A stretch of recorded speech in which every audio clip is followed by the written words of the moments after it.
اب آپ کی کتاب سے ہم انشاءاللہ آگے شروع کریں گے. حادثے اور غزوات. احد میں مسلمانوں کو جو ذک اٹھانی پڑی اس کے اثرات بہرحال اچھے نہ تھے. دشمن جری ہو گئے تھے اور کھل کر مد مقابل آ گئے، اور کئی واقعات ایسے پیش آئے جو مسلمانوں کے حق میں بہتر نہ تھے.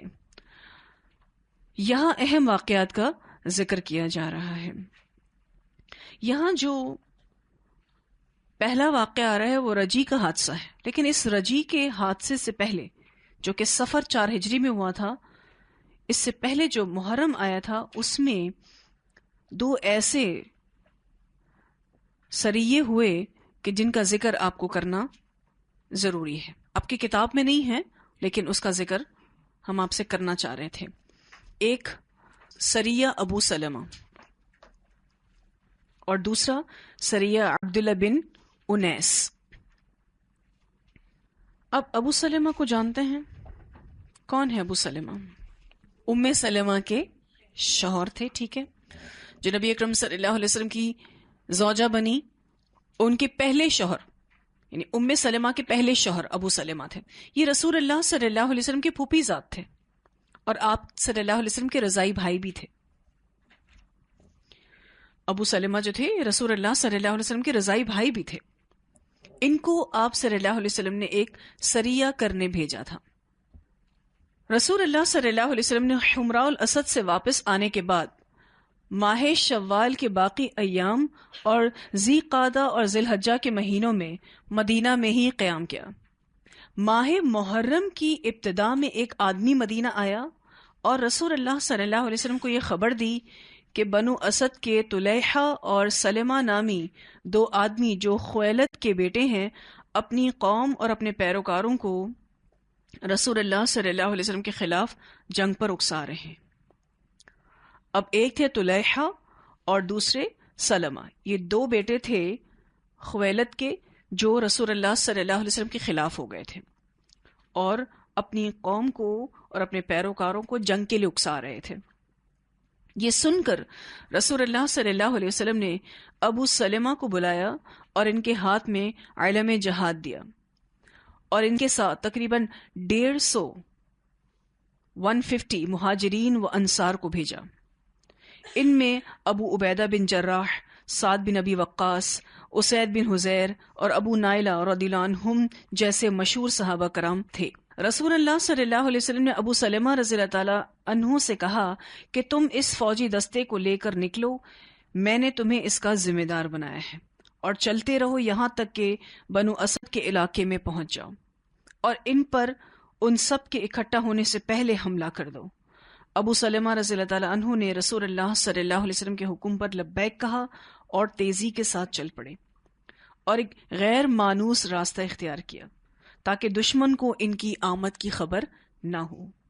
ابو سلمہ رضی اللہ تعالی عنہ نے اچانک انہیں ان کے گھروں میں جا لیا اور ان پر حملہ کر دیا اور انہیں شکست دی. چنانچہ وہ سب اپنے اونٹ اور بکریاں چھوڑ کر پہاڑوں پر بھاگ گئے. ابو سلمہ رضی اللہ تعالی عنہ نے ان جانوروں کو قبضے میں کر لیا اور ان لوگوں میں سے ایک تعداد کو قیدی بنا لیا اور مدینے واپس چل پڑے، اور ان کے ساتھ غنیمت کے اموال اور اسباب بھی تھے. ابو سلمہ رضی اللہ تعالی عنہ کو غزوہ احد میں کاری ضرب لگی تھی، جس کا ایک مدت تک علاج کرنے کے بعد ان کو شفا مل گئی تھی. اس لیے رسول اللہ صلی اللہ علیہ وسلم نے اس فوجی دستے کا ان کو امیر بنا کر بھیجا تھا کہ ان کی طبیعت بحال ہو گئی تھی، یہ اچھے ہو گئے تھے. لیکن جب وہ واپس آئے تو ان کا زخم دوبارہ کھل گیا تھا اور چند ہی دنوں کے بعد یہ وفات پا گئے، اور رسول اللہ صلی اللہ علیہ وسلم ان کی موت سے بہت زیادہ متاثر بھی ہوئے تھے.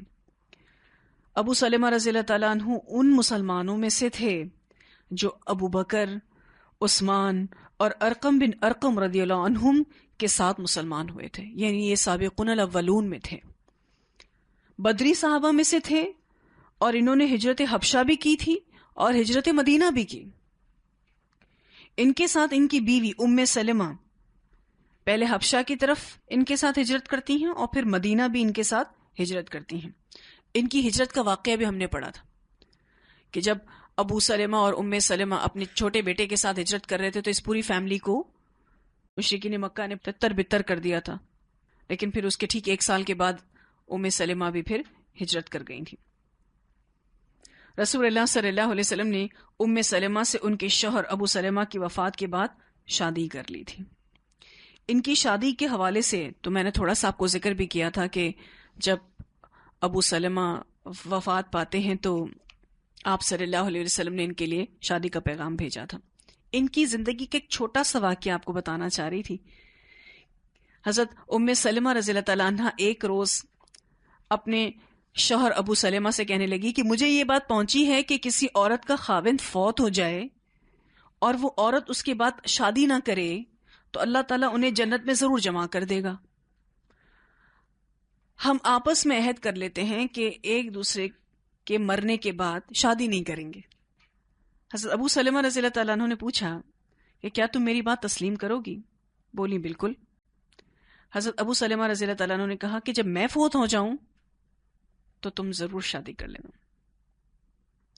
پھر انہوں نے یہ دعا مانگی کہ اللہ میرے بعد ام سلمہ کو مجھ سے بہتر شوہر عطا کرنا جو اسے دکھ اور تکلیف نہ دے.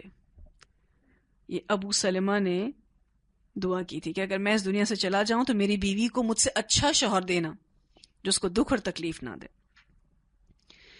ام سلمہ کہتی ہیں کہ جب یہ فوت ہوئے تو میں یہ سوچتی رہتی تھی کہ ابو سلمہ سے اچھا شوہر کون ہو سکتا ہے. اور پھر نبی اکرم صلی اللہ علیہ وسلم نے ان کو شادی کا پیغام دیا تھا. آپ صلی اللہ علیہ وسلم کے اس پیغام نکاح سے پہلے ام سلمہ کو ابو بکر نے نکاح کا پیغام بھیجا تھا. انہوں نے اس کو قبول نہیں کیا. ان کی عدت جب گزر گئی انہوں نے بیوگی کی عدت کی 4 ماہ 10 دن. پھر اس کے بعد ابو بکر نے نکاح کا پیغام بھیجا, انہوں نے ایکسیپٹ نہیں کیا. پھر حضرت عمر نے بھیجا, انہوں نے ایکسیپٹ نہیں کیا. پھر آپ صلی اللہ علیہ وسلم نے بھیجا تو انہوں نے مرحبا کہا. یوں ان کی شادی ہو گئی آپ صلی اللہ علیہ وسلم کی ام سلمہ سے. پھر جب ابو سلمہ وفات پائے تھے نا, اس وقت ام سلمہ کے ہاں ایک بیٹی پیدا ہوئی تھی ابو سلمہ سے جو تھی, اور ان کا نام انہوں نے زینب رکھا تھا. اب آپ صلی اللہ علیہ وسلم کی شادی ام سلمہ سے ہو گئی. ام سلمہ اپنی چھوٹی بیٹی کے ساتھ بہت مصروف رہتی تھی. جب نبی اکرم صلی اللہ علیہ وسلم ان کے گھر آتے تو یہ اپنی بیٹی کے ساتھ بزی ہوتی تھی, اس کو دودھ پلاتی تھی. تو آپ بہت شرمیلے تھے اس معاملے میں, آپ واپس چلے جاتے. ایسا کئی دن تک ہوتا رہا کہ جو حق زوجیے تھے وہ رسول اللہ صلی اللہ علیہ وسلم دے نہیں پا رہے تھے اور واپس چلے جاتے تھے. تو ان کے جو ام سلمہ کے ایک ماں جائے بھائی تھے عمار بن یاسر رضی اللہ تعالیٰ عنہ, وہ ان سارے معاملات کو بھانپ گئے کہ یہ چھوٹی بچی کا جب تک ساتھ ہے ام سلمہ آپ صلی اللہ علیہ وسلم کے ساتھ تعلق نہیں بنا پا رہی ہیں. تو انہوں نے اس کی رضاعت کا انتظام کر دیا.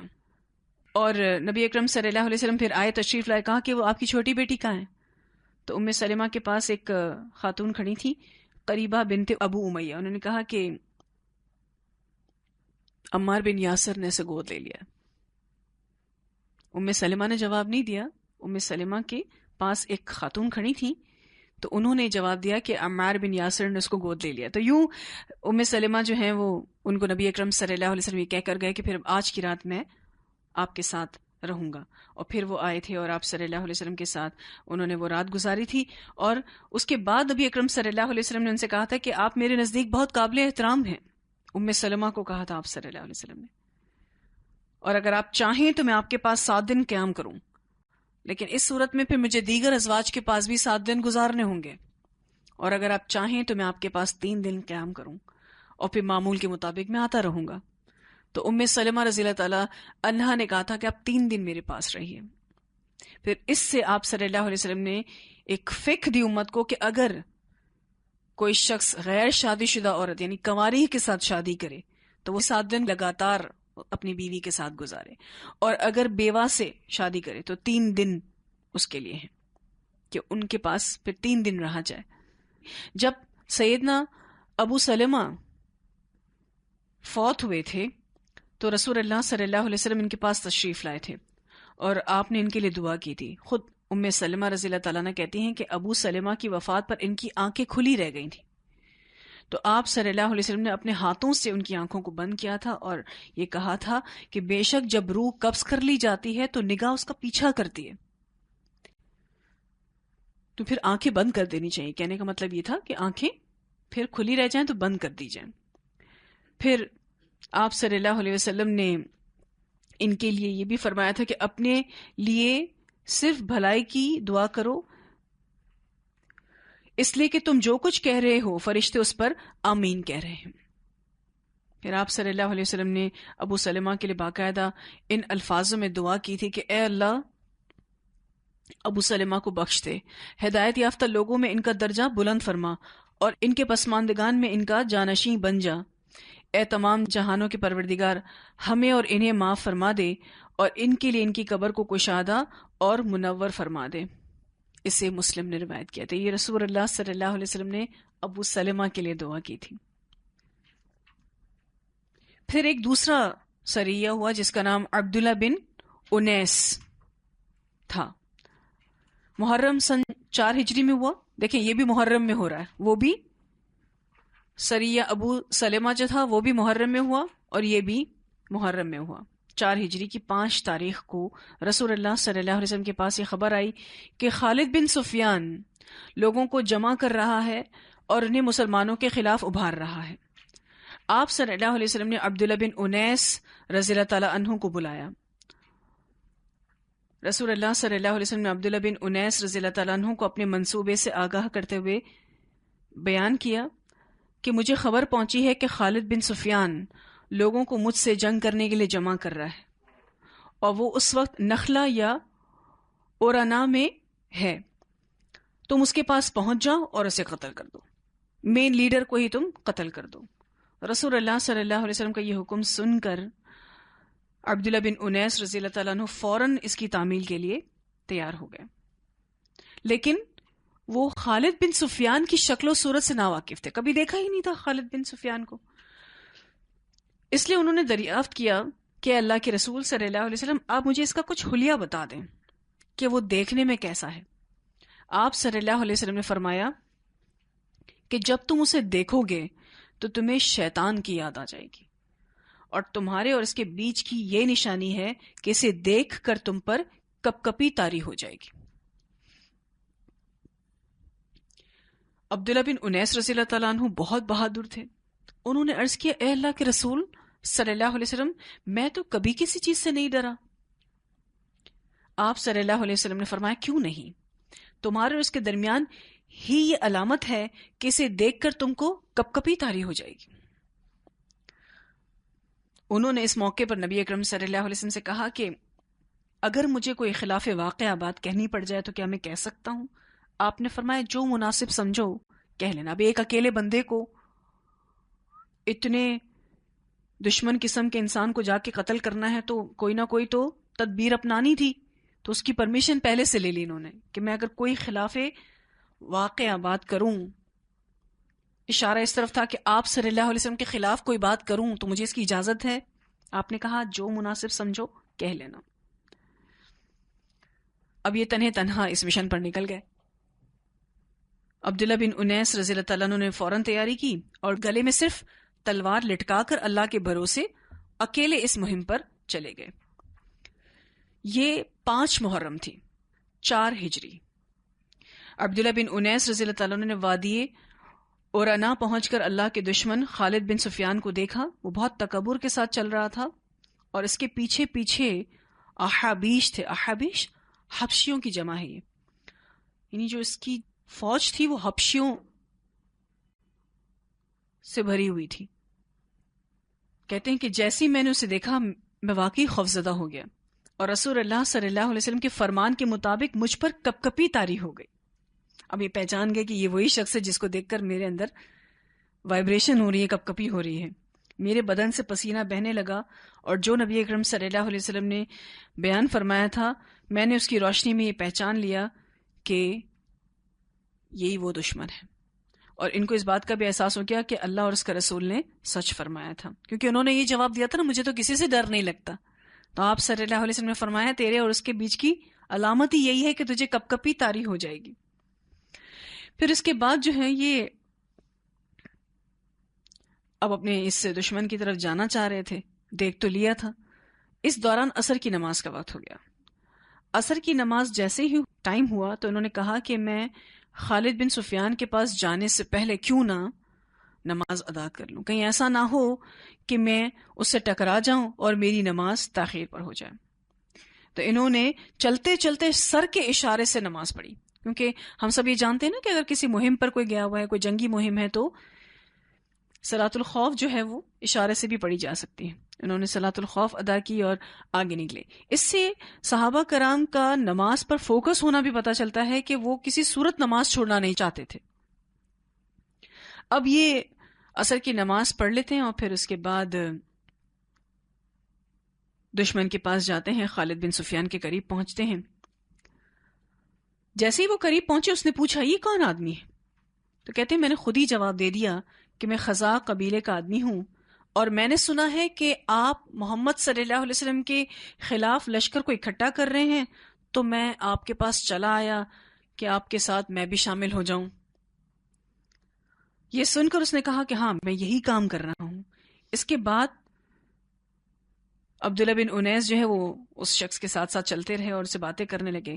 کہتے ہیں اس کو میری باتیں بہت اچھی لگ رہی تھیں، کیونکہ میں نے ان کو کچھ اشعار بھی سنائے اور میں نے یہ بھی کہا کہ محمد صلی اللہ علیہ وسلم جو نیا دین لائے ہیں پتہ نہیں کتنا عجیب ہے کہ اس نے باپ دادا کے بیچ میں جدائی ڈال دی ہے اور عقل مندوں کو بے وقوف قرار دے دیا ہے. وہی باتیں جو مشرکین مکہ کیا کرتے تھے. اور عبداللہ بن انیس رضی اللہ تعالیٰ عنہ کی یہ ساری باتیں جو تھیں وہ جنگی ہیلے کے تحت تھیں. پھر خالد بن سفیان جو تھا اس نے ایک لاٹھی کو ٹیک ٹیک کر زمین پر زور سے پاؤں مار، جیسے ایک متکبر انسان ہوتا ہے، پاؤں زمین پہ زور سے مارتا ہوا چل رہا تھا. آخر اپنے خیمے تک پہنچا. ساتھ ساتھ یہ بھی چاہ رہے ہیں، حالانکہ یہ اتنی سخت سیکیورٹی میں تھا خالد بن سفیان کے اس تک پہنچنا ناممکنات میں سے تھا، لیکن ایک طریقہ کار ایسا اختیار کیا عبداللہ بن انیس نے کہ جس کے ذریعے وہ ساتھ ساتھ ہی تھے. اب جیسے ہی وہ اپنے خیمے کے پاس پہنچا اس کے ساتھ ہی اس سے الگ ہو گئے. ظاہر وہ سیکیورٹی پیچھے چلی جاتی نا، جیسے ہی گھر میں اس کو جانا تھا وہ اپنے سب اپنے اپنے قیام گاہوں میں چلے گئے اور یہ اپنے گھر کے اندر گیا. اپنے خیمے میں اس نے عبداللہ بن انیس کو بھی کہا وہ اندر آؤ، اپنے گھر کے اندر لے گیا. تو انٹری مل گئی ان کو عبداللہ بن انیس کو. اور پھر اسی طرح سے پھر اپنی لانڈی کو اس نے کہا کہ جاؤ دودھ لے کر آؤ. پھر حضرت عبداللہ بن انیس کو بھی پلایا اور پھر خود بھی پیا. اور پھر اس کے بعد باتیں کرتے کرتے پھر اس کو نیند آ گئی، اور جو اس کے آس پاس اس کے گھر میں جتنے بھی لوگ تھے ان سب کو نیند آ گئی. اس موقع کو غنیمت جانتے ہوئے عبداللہ بن انیس رضی اللہ تعالیٰ عنہ نے اس کی گردن کاٹ دی، اور اس کا جو سر تھا نا وہ ایک چادر میں لپیٹ کے چپ چاپ نکل گئے. صرف ایک واحد بندے تھے جو غائب تھے. انڈرسٹوڈ تھا قاتل یہی تھے. جب سب کو پتا چلا اور یہ چپ چپا کے بھاگے تو ان کے پیچھے جو ہے وہ ظاہر خالد بن سفیان کا جو لشکر تھا وہ پیچھے آیا.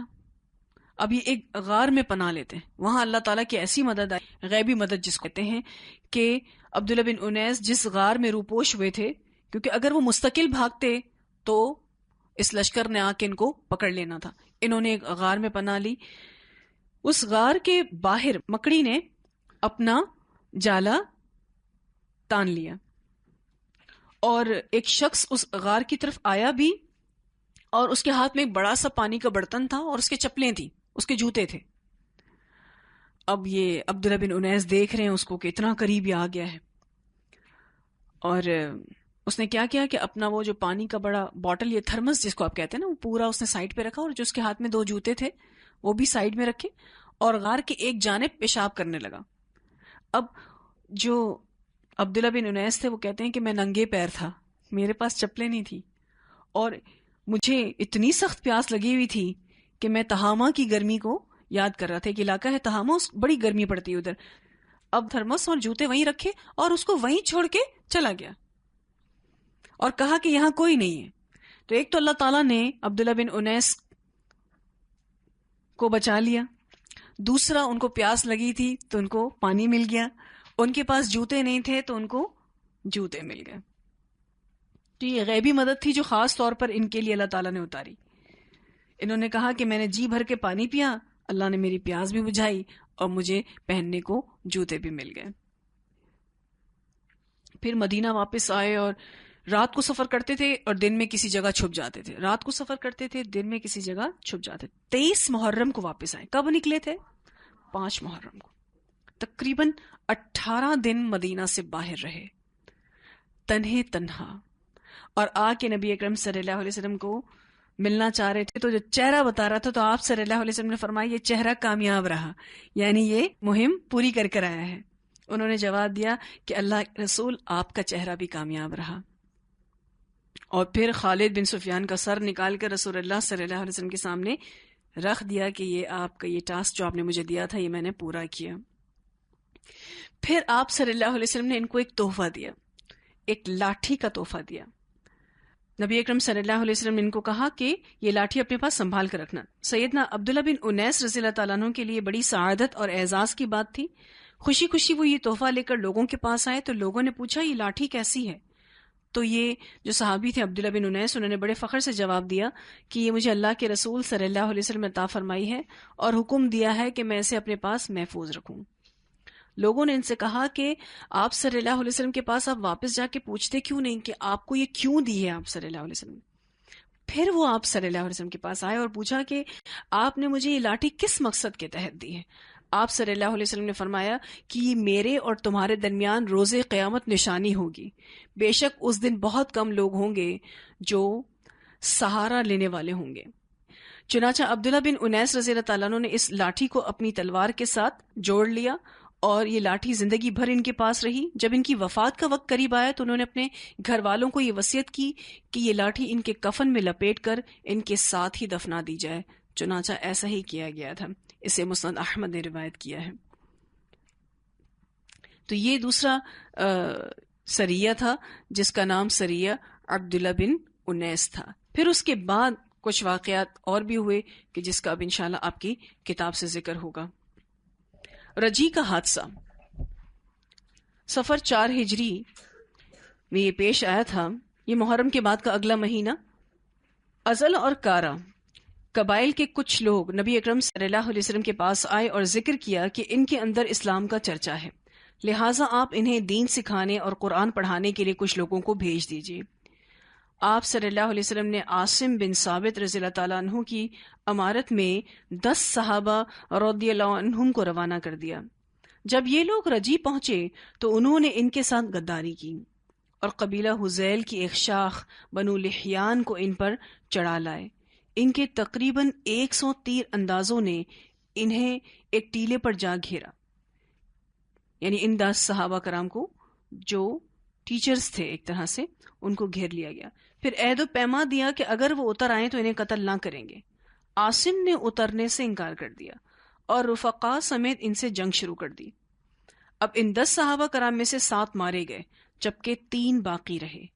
کفار نے پھر وہی عہد و پیما دیا، چنانچہ وہ تینوں اتر آئے، مگر کفار نے ان سے بدعہدی کی اور انہیں باندھ لیا۔ اس پر ایک نے یہ کہہ کر ساتھ جانے سے انکار کر دیا کہ یہ پہلی بدعہدی ہے۔ کفار نے اسے قتل کر دیا اور باقی 2 کو مکہ لے جا کر بیچ دیا۔ یہ دونوں خبیب بن عدی رضی اللہ تعالیٰ عنہ اور زید بن دثنہ رضی اللہ تعالیٰ عنہ تھے۔ خبیب رضی اللہ تعالیٰ عنہ نے جنگ بدر میں حارث بن عامر بن نوفل کو قتل کیا تھا، لہٰذا انہیں کچھ عرصے تک قید رکھا گیا، پھر تنعیم لے جا کر قتل کر دیا گیا تھا۔ خبیب نے قتل سے پہلے 2 رکعت نماز پڑھی، ان پر بد دعا کی، پھر چند اشعار کہے جن میں سے 2 یہ ہیں: وَلَسْتُ أُبَالِي حِينَ أُقْتَلُ مُسْلِمًا عَلَىٰ أَيِّ جَنْبٍ كَانَ فِي اللَّهِ مَصْرَعِي وَذَلِكَ فِي ذَاتِ الْإِلَٰهِ وَإِنْ يَشَأْ يُبَارِكْ عَلَىٰ أَوْصَالِ شِلْوٍ مُمَزَّعِ۔